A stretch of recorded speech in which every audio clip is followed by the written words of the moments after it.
letting pleasure be this guide back home to ourselves, a way to hear the voice that trauma and our society would silence often, that pleasure could be this way of like listening again, even to the smallest things like, well, that is what I want. That is how I feel. That is what I want to eat, whatever it might be. I honestly think it all really matters and like really counts.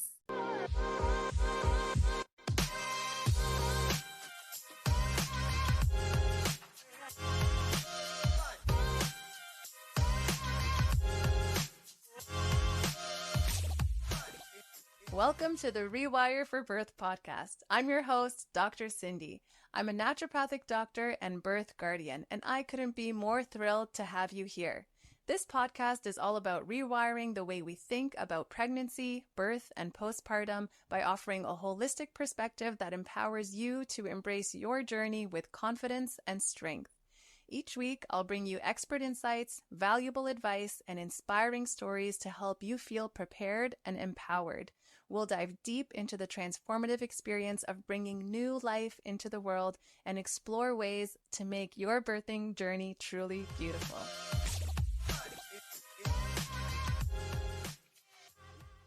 Please remember that although Cindy is a naturopathic doctor, she is not your naturopathic doctor. This information is made available to you for educational and informational purposes only and should never be used as a substitute for medical advice. Please see rewireforbirth.com/disclaimer for details. On this episode of the podcast, we are joined by the lovely Dr. Kimberly Rose Pendleton, who is a speaker, writer, and teacher, and the founder of Uncover, a global movement dedicated to pleasure-based healing and women's liberation. With a Ph.D. in women's studies and intimacy, her work is a powerful blend of academic insight and personal experience, helping women to heal from religious and sexual trauma. Through her methodology, Uncover, she guides women to uncover, reclaim, and return to their authentic power, rejecting the shame and conditioning of purity culture and the patriarchy. Her philosophy centers on the belief that pleasure is a sacred and powerful catalyst for healing, and that when a woman feels lit from within, she becomes a force of good in the world. Kimberly's work is showcased on her website, where she offers her book and a variety of courses, and on social media platforms like Instagram and TikTok, where she creates content about biblical stories, purity culture, and conscious sexuality. Her online presence reflects her mission to empower women to live with unapologetic freedom and embodied wellness. I'm going to put those links in the show notes for you. And just a little treat for us only here, we get to hear Dr. Kimberly's birth story. So let's dive right in. Welcome to the show, Dr. Kimberly Rose Pendleton. I'm so excited. I already feel the depth of what we were going to get into. So thank you for making the time for doing this. I'm so happy to be here. So we were just talking before we hit record. You have an 18-month baby girl. She is hanging out. You can hear her. I can't really hear her, but if we hear her in the background, that's Yes. totally cool. If she emerges, you'll know. Proof she exists. Oh yeah. Well, she won't be silent about it. That's for sure. I'd love to hear, if you're comfortable sharing with us, how she came into the world. You can start from conception, pregnancy, wherever you feel called to start. I'm going to be asking some deep questions along the way. Yeah. Honestly, this is like a part of the story that is so important to me, but I don't share that often. So it's such a gift to get asked. So I run seven-figure intimacy coaching business, Uncover, and I wouldn't have it if it hadn't been for my daughter, Rosie. Because when I was finishing my PhD, I have a PhD where I focused on women's studies, and I had gotten a position as a visiting assistant professor. And it's like the dream. It's like the thing I was trying to get, but it was temporary, and it would only have had health insurance for like the one semester, and then you'd have to apply and maybe get it again, or you just didn't know. And I was with my now husband, but we had just started dating and we got unexpectedly pregnant. And I would have finished the semester, been 6 months pregnant, and had no health insurance. We weren't married yet. We didn't live together. And I was like, I don't know what to do. And so I turned down the job, like the dream job, and I went and got a normal job at an art gallery that had benefits, thinking like I'm going into like mama bear mode. This was 7 years ago. And then I miscarried. And it was so devastating. And I started my business because I had burned this bridge with my academic path. And everyone had told me, like, we understand, but we also can like never hire you now because you like pulled out like 2 days before the semester started. So it was like, oh my God, I understand. But I would have been teaching American religious history from post-war to Reconstruction. Like that was the job. And now I'm like taking clients to Paris to like drink champagne and like do lingerie photo shoots. And so this little baby, my husband Nick and I always had this thought of like, I hope she comes back. Like when it's time. Like when we kind of had this idea that she knew like we weren't totally ready, but also that I needed, and I really believe this, I like a nudge to be brave. I like don't know that I would have had the courage to like step off of the track that I was on. I was so I'd gotten my master's at Yale. I had like done the PhD. I was like professor check. The thought of like walking away willingly and starting this kind of like crazy business, even though I wanted to, would have, I think, been way too much. But she like like kind of engineered it, it felt like. And then, you fast forward to 18 months ago and she was born. And it really did feel, I mean, my husband has become more woo woo in the time that we've been together because that stuff's a little bit contagious, but like he's not really like this person normally. But both of us were like, she's back, it was time. We're Oh my married. God. I've like created this, he's got his feet under him in this other way. Like it really kind of felt like she was like, okay, now you're ready for me. It's so crazy to think about. She feels like my little like CEO. And she always kind of has. And then her actual birth, I think maybe other women who've had miscarriages before might resonate, but I did have a lot of fear around my pregnancy and her birth and just like really wanting her to be okay. But and I did end up getting kind of like extra tests because of that and like going in more and being like, I just want to see her again. Can I just like, can we have another ultrasound? Can I just see? And actually, one of them toward the end, well, became the end quickly of my pregnancy. They were like, actually, like something is wrong.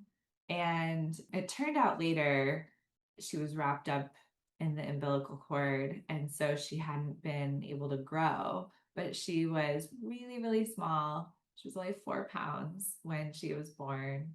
But they realized, like, okay, like this percentage is actually like too small. So we did an emergency C-section to get her out. But they said like they pulled her out and she was like grabbing on to like a nurse's finger and the doctor's finger, like one in each fist, just like, I'm here, like I made it. So it's so interesting. I mean, I had a feeling of like I was right. Like I knew I needed to be there. I had kind of like, dreamed of being a person who would have like a home birth and it would be like so natural, but I felt like I needed to be in the hospital close to doctors. And it did kind of feel like the beginning of like an intuition around her. And I just feel so lucky and like so grateful. And now I like just saw her walk by with my husband. I think they're going to the park. And I'm like, I can't believe you're here. Yes, yes, this little soul that nudged you on the Yeah. true path that you were meant Yeah. to be on is Yeah. here. And I love that you brought up that you felt that you needed to be around medical personnel and Yeah. that something was nudging you to just get a little bit more imaging done, a little bit more testing done, because that is something we talk about on this podcast over and over again is that maternal intuition, Yeah. whether it's to avoid certain medical tests Yeah. or to advocate to get certain medical tests. Like Yeah.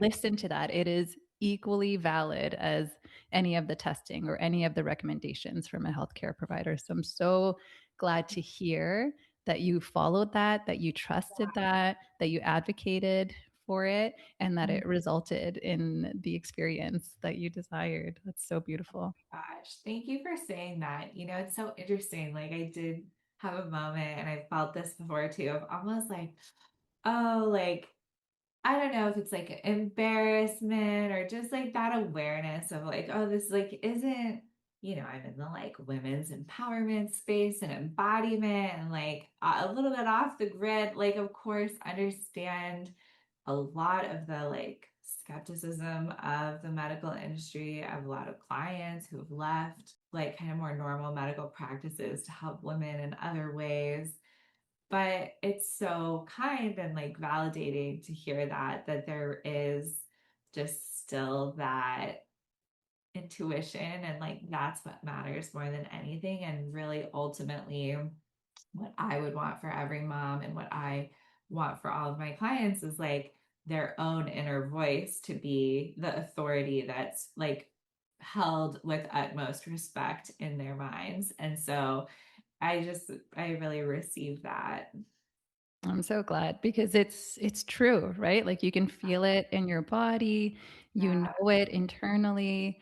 And I do want to touch upon this idea that when you're in a certain space, let's say, and you're surrounded by like-minded people, that is a really beautiful thing, but it can also pigeonhole you into certain expectations, right? Especially around motherhood. And Right, I don't think that serves women. right, right. Yeah, when we come back to that inner compass, that inner authority and trust that, learn to trust it, learn to Yeah, connect with it, that is so much more powerful than putting yourself into a box, whether it's conventional or unconventional, that doesn't serve us. I love that. It's so, so true.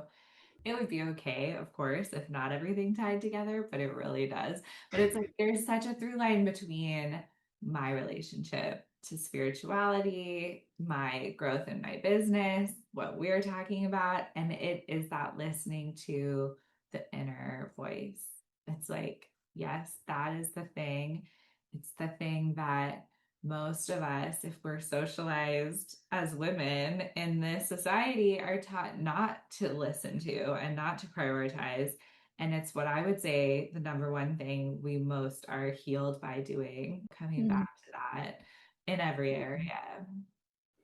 Absolutely. And that it brings me to something I wanted to talk to you about, which is this good girl conditioning that we Yes. receive. And in the birth space, what I've realized is that comes into our labor with us. It comes into our birth Yes. experience with us. It, Yes. again, doesn't serve us, but a lot of us aren't even aware that it's present. And Right. so I'm so curious to hear your take on it, how you experienced it, how you were able to decondition yourself, Yeah. and how that maybe played into your ability to listen to your intuition when you were pregnant. I love that question. And I don't know if this feels like it's off topic, but you know what it's making me think of is maternity leave because I created my own business. So I was in charge of my own maternity leave, which is like another conversation we could have about how that should be so much more robust and like is so lacking for so many moms. And I was in such a lucky position, but it was still hard. I felt that pressure to, I don't even know quite how to put it. I guess just like keep working. I mean, this pressure that was not from any of my clients, most of whom are moms, most of whom probably would have said, like, please, what are you doing here? Take all the time you need. But internally, good girl pressure of like, I can't not be available. I can't not go to calls. I can't do this. And of course, I knew, yes, I can. And I need to model, I want to model time off and dedicated maternity leave. And it ended up being, I would say, a huge win win because my clients got bonus time added to all their containers. But still, the guilt. And I was surprised because I did think to myself, it's my job to know better. Like it's my actual career to advocate for women taking the time they need, loving themselves, being there for their families. And yet I still feel this pressure, or maybe more accurate to say, I feel this guilt that I would be unavailable. And Yeah. it's just, I think, an indicator of how deeply it gets in us. Even when Mhm. we know better, like with our brains, there's Yeah. still that part of us that's like, oh no, that people could be mad at me. I could let them down. And that feels like we might die for a certain type of people pleaser, good girl, like I was raised to be. Absolutely. Like in our nervous system, logically, we understand Yes, it, right? exactly. But in our body, in Exactly. our nervous system, in our fascia, everything is like Right. constricted. Like, oh, I hope I don't disappoint this Right. client. And Yes. yeah, totally. And it Yeah. plays into for so many women. I mean, I'm glad to hear that you advocated for yourself. You felt that nudge to get some more testing done. But for so many women, we feel shy. We don't want That's to it. step on Yeah. anyone's toes. We don't want Yeah. to let a doctor feel like we might be Questioning questioning them. them, right? Right. Like all of these things play into our Right. experience as we're Right. entering motherhood or giving birth to a consecutive child. Yes. And there's just no room for it. So I'm glad we're having You're this absolutely conversation. right. Yeah. And it's not, I wish we could say, and that's all in our heads and we can just let it all go. But we know that it's not, right? So many of us are grappling with the experiences we've had or the training we've had to like, well, you need to kind of tiptoe around certain, especially like men in authority or men in a certain like position of power. It's like, okay, how do I advocate for myself, but not rock the boat, but not seem disrespectful, but not make them mad and not get called a bitch or like get seen as kind of like a bad woman in some way. And I'm so fortunate. I mean, like, I really just had to fight with myself. I'm like the HR department of my own business. But I really sympathize with how many of us, it's like, yeah, I have to walk on eggshells. And some of it is in my head, but a lot of it is real. And I don't want to be like punished for advocating for myself, but I also need to. And we even know sometimes doctors will take it out on women if it feels like we're being too demanding, too difficult. It's a huge quagmire to navigate because we're wanting to change from within, but the system is so messed up. So Mhm. I really sympathize with that part of us that wants to be like, excuse me, I'm so sorry, but also this needs to change, but like, don't let me inconvenience you, because it's like, we've really learned like, you got to be careful. And sometimes we're right. Mhm, mhm. A lot of the times Yeah. we're right.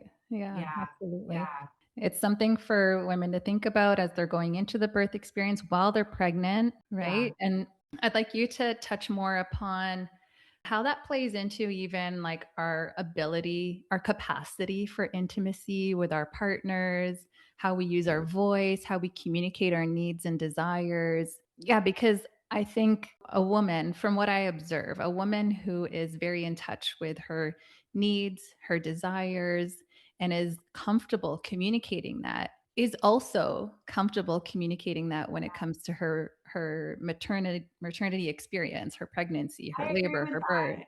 Yeah. Absolutely. Yeah, you're so right. I mean, what I feel like you're speaking to, which I completely agree with, is the more we do it, the more we feel comfortable and kind of see, okay, that had such a positive effect, or I didn't die, felt like I might, but like, okay, I can do this.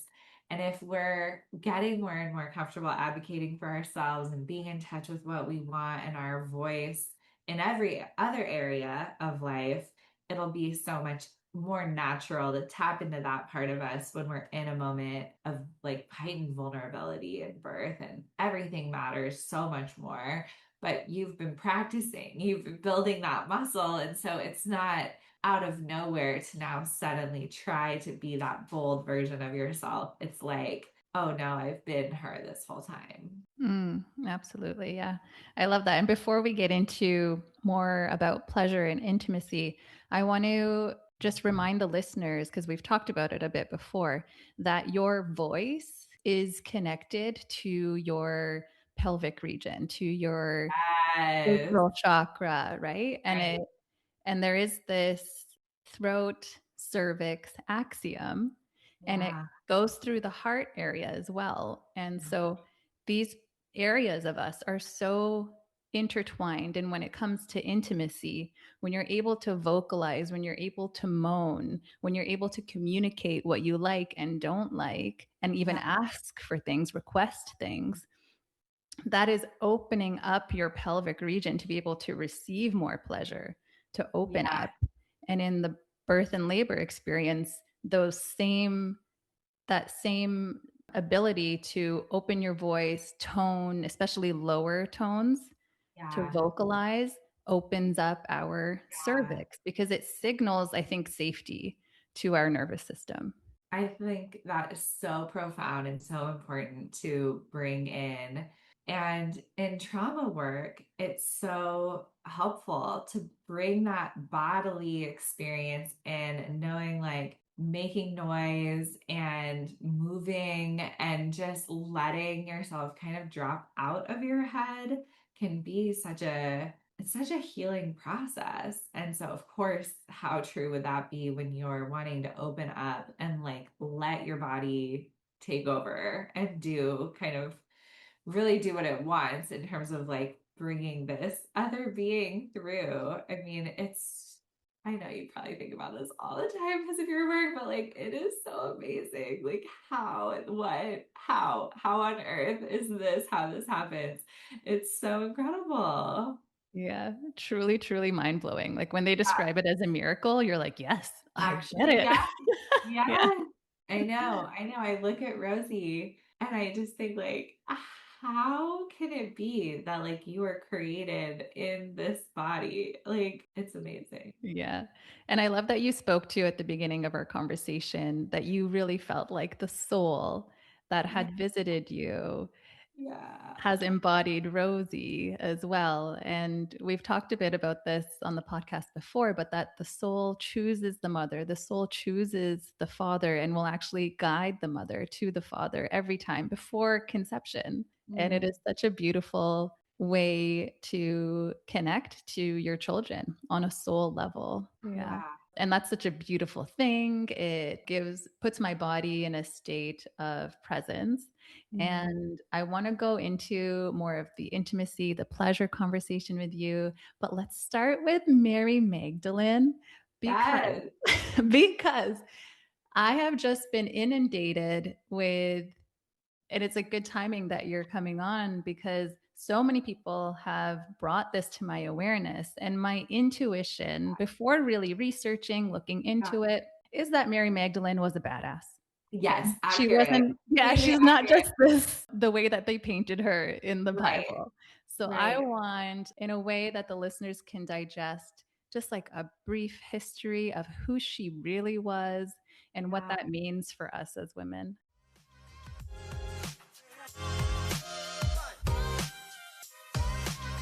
Hey mama, are you ready to transform your birthing experience? We're offering a free guided meditation to help you start rewiring your brain for an empowered birth. Imagine feeling calm and in control, embracing your inner strength, and making your birthing journey smoother and more joyful. Doesn't that sound amazing? It does, right? And it's possible for you. To get started, visit rewireforbirth.com/meditate and grab your free meditation now. Let's make your journey beautiful together. I love that.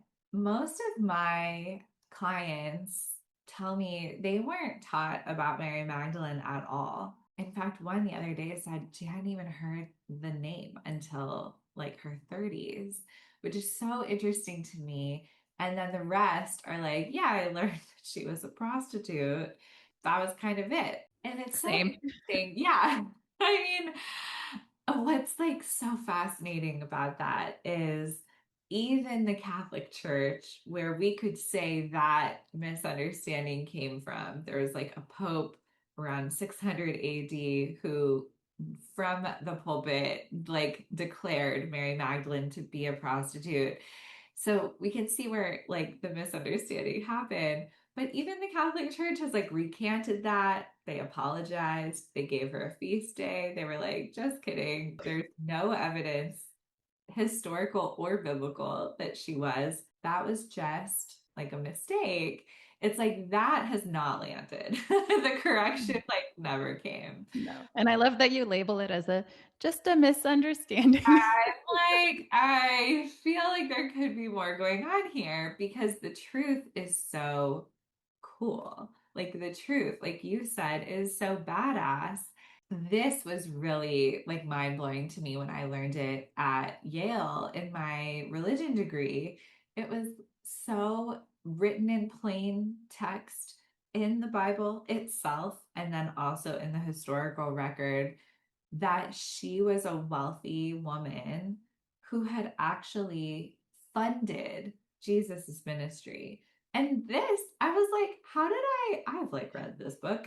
I went to a lot of church services. Like, how did this completely go over all of our heads? But it's like right there in the book of Luke and a few of the other gospels, like Mary Magdalene and a few other wealthy women paid for Jesus and his disciples out of their own means, it says, which is so interesting. And I feel like I've read a lot into that and made this possible. Like, she actually is this blueprint for a spiritual, wealthy woman who was like so moved by this movement, so committed to it that she wanted to like take the money that she had. And we know she was wealthy like a few other ways too.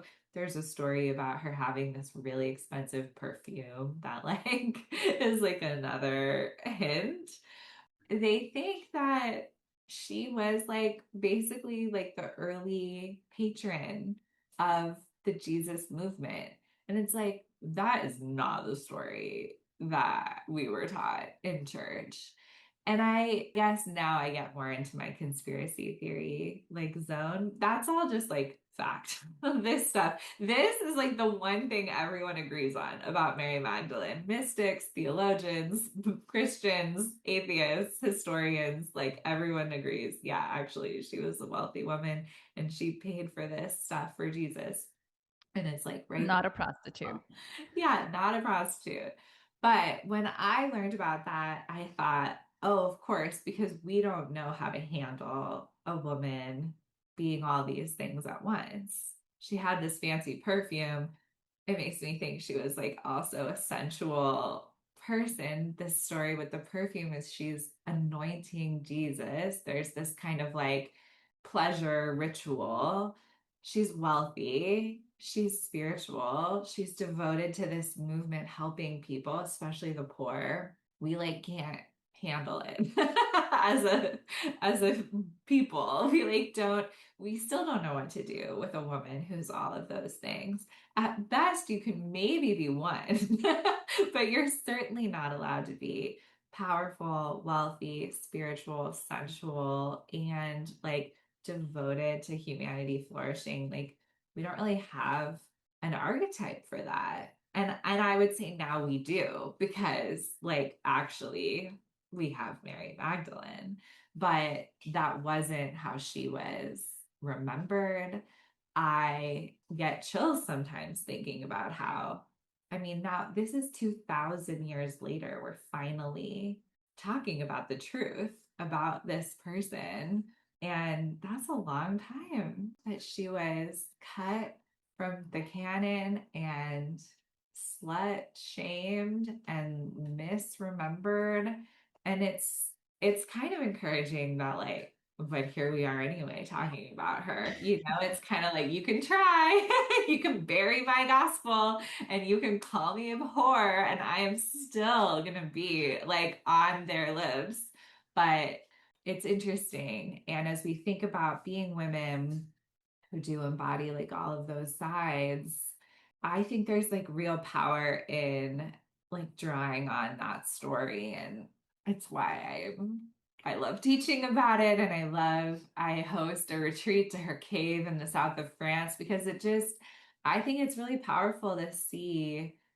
And I can't think of very many other examples, maybe Oprah, but like, other examples of women embodying all of that at once where we're really allowed to. Hmm. Yeah, it's definitely not something I grew up with. Totally. Yeah, and there is this black and white labeling someone a whore or labeling them Yeah. as a saint, right? Right. And Right. Right. she Right. happened to be labeled as a prostitute in for Right. whatever reason.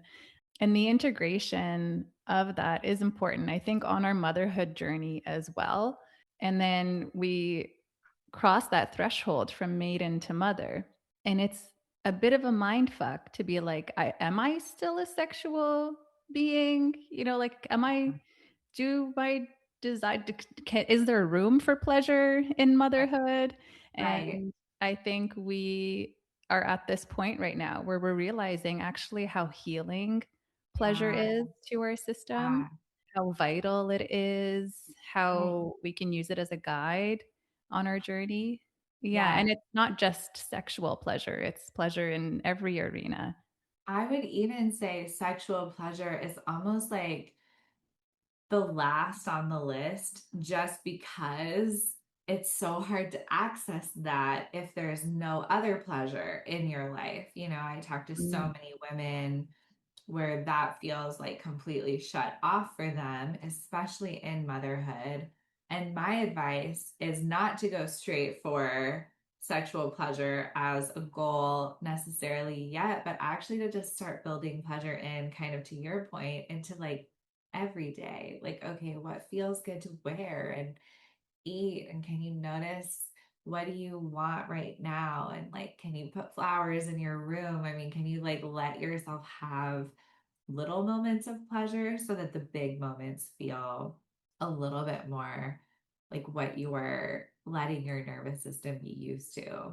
Mhm. Yeah, it's so much about nervous system capacity, Yes. I feel. Yes.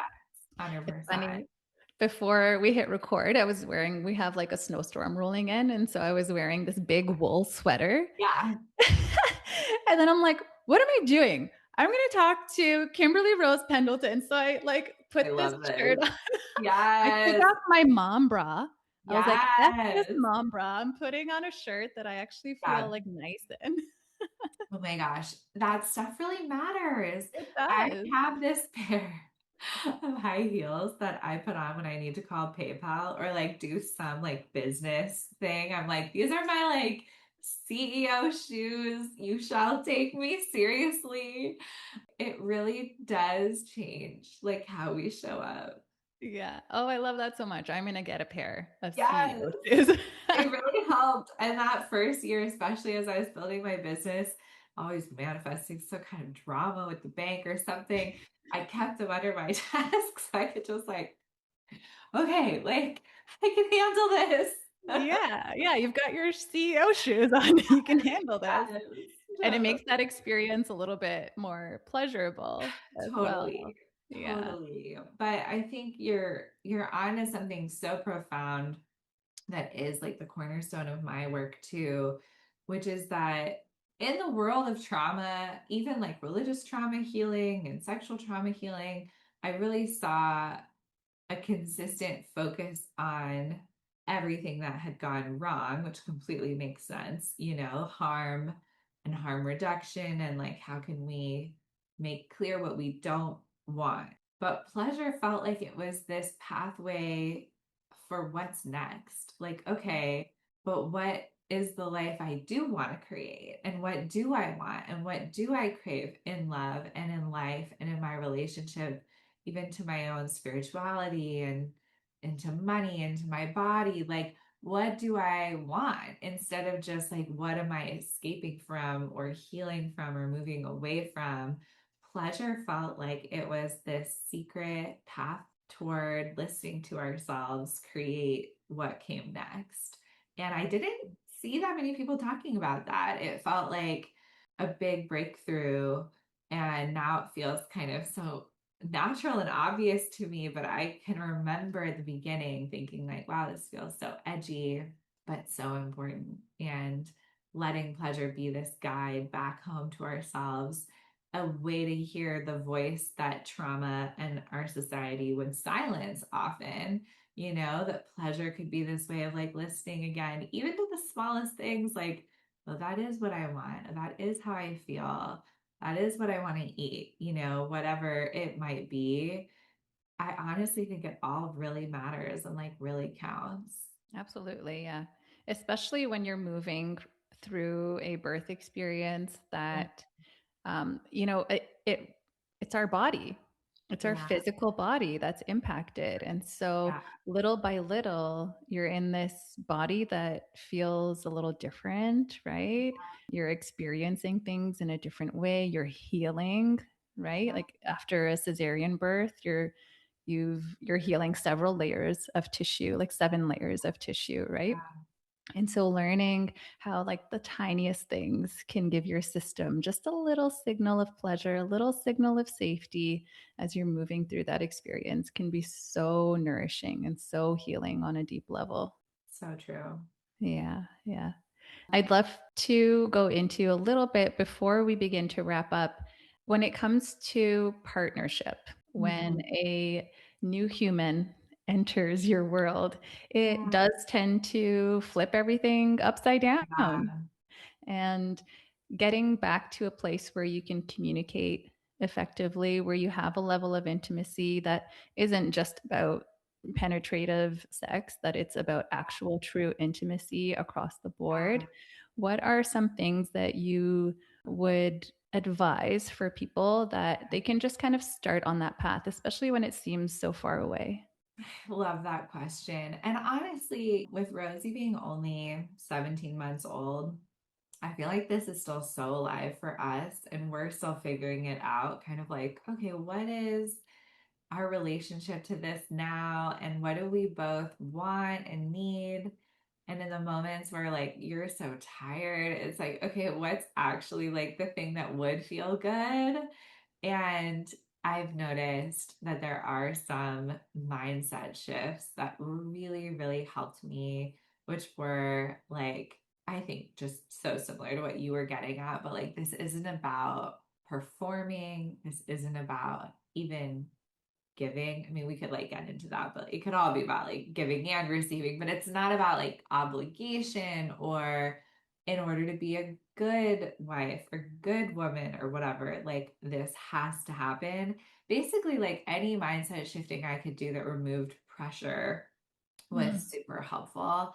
And instead, it got to be like, this is about like connecting and pleasure. And what do you actually want? And if what you actually want right now is something different than what you might have wanted before you had a baby, like that's pretty normal. But also, like, maybe let's just see.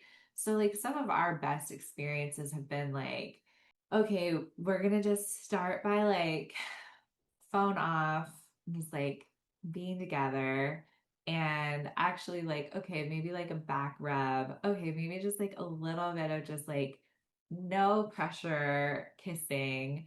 And then we can just see like how you're feeling rather than that sense of like, wow, like we need, haven't done this in like so long. You really need to. And that, I don't know. I feel like actually maybe for some people scheduling and like discipline in some ways, not like the S&M fun way, but like a more Virgo-y like calendar way. That does really work for them. But like I think for me, that would have felt like too much pressure. It did have to be a little bit more like, we're gonna make it as easy as possible for it to feel good for you to say this is what you want, but not necessarily have it be like, okay, it's Tuesday at 9, like it must happen now, or like we've failed. And then I think some other tips that like I got from especially other moms. I remember one woman telling me like she had a switch flip once it felt like her baby was old enough that she wasn't as worried like during the night, or I think maybe she even said like once the baby was sleeping through the night. I don't know. But she said she would like she had something flip in her where she was like, okay, now I'm kind of like the baby's fine. I'm gonna tend to me. I'm gonna tend to us.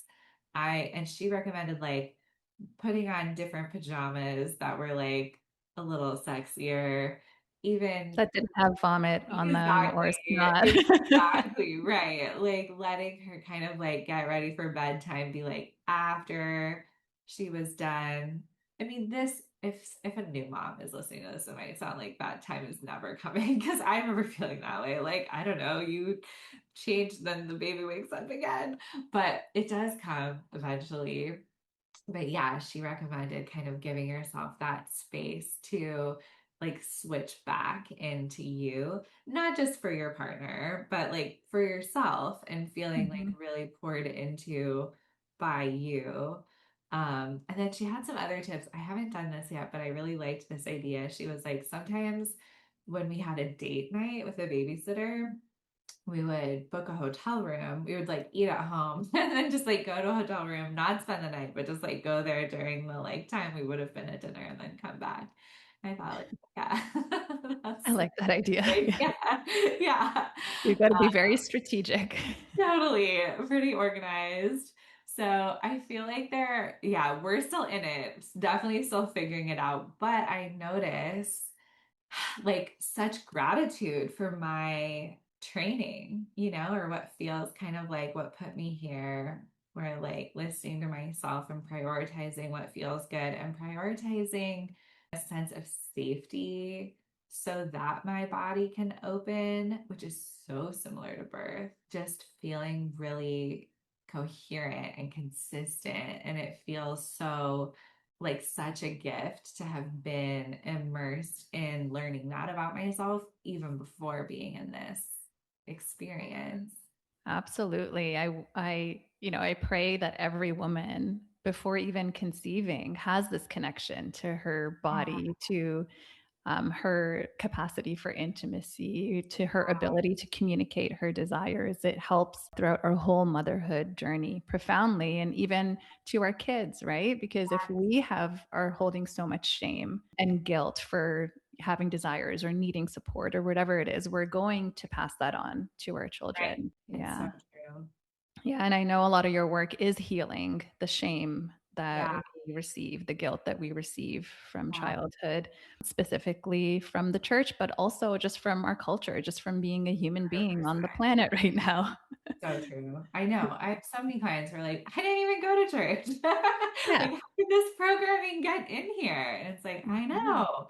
Yes, It's even if deep. It's you deep. don't buy into it, it's like already bought its way into us. Absolutely. Yeah. Yeah.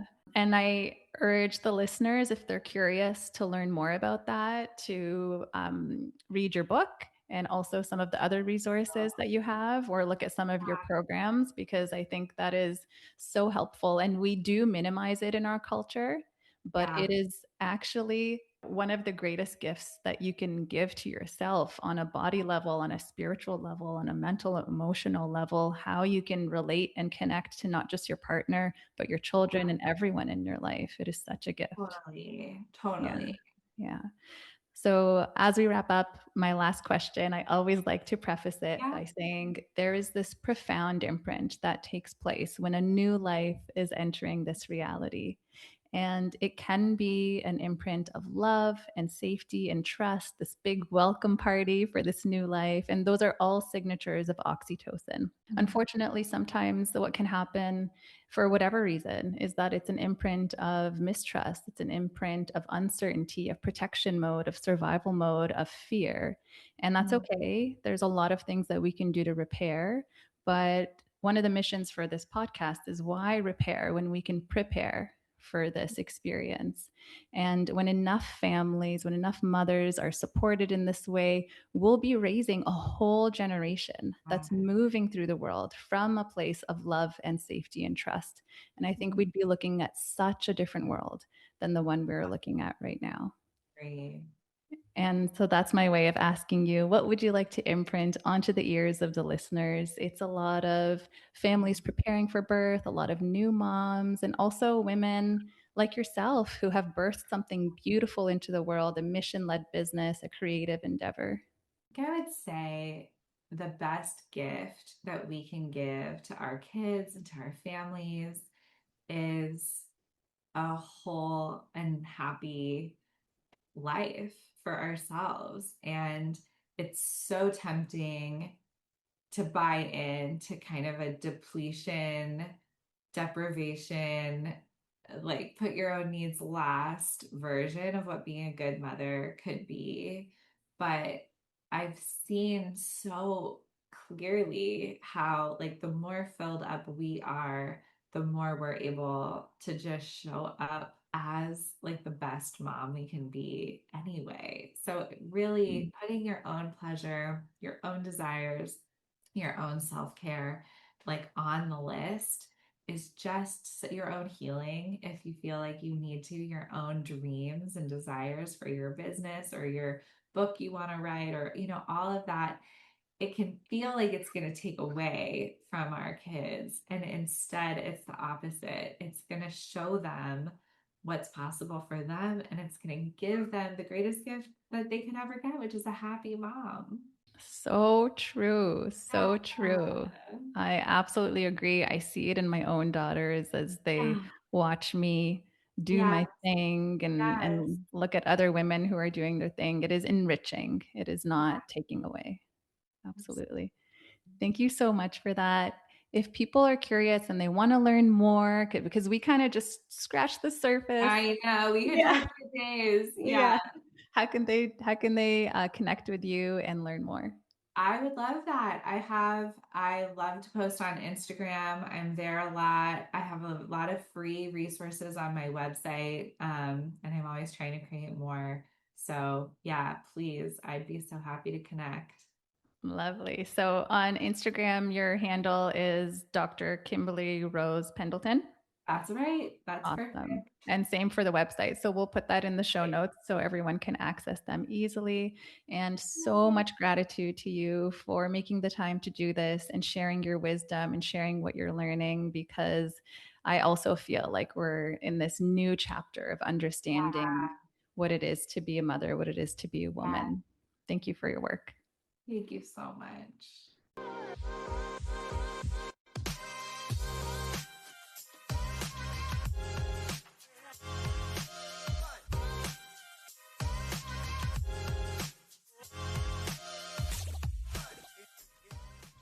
Thank you so much for joining us on today's episode of Rewire for Birth. We hope you found our discussion inspiring and empowering. If you enjoyed the episode, we would greatly appreciate it if you could leave us a review on your favorite podcast platform. Your reviews help us reach more listeners and spread the message of holistic, empowered birth experiences. Feel free to mention what you loved about today's episode and how it helped you feel more prepared and confident about your birthing journey. Your feedback not only encourages us, but it helps other moms-to-be find our podcast and join this incredible community. Together, we can make a positive change in the world of birth. Until next time, stay empowered and keep rewiring for birth.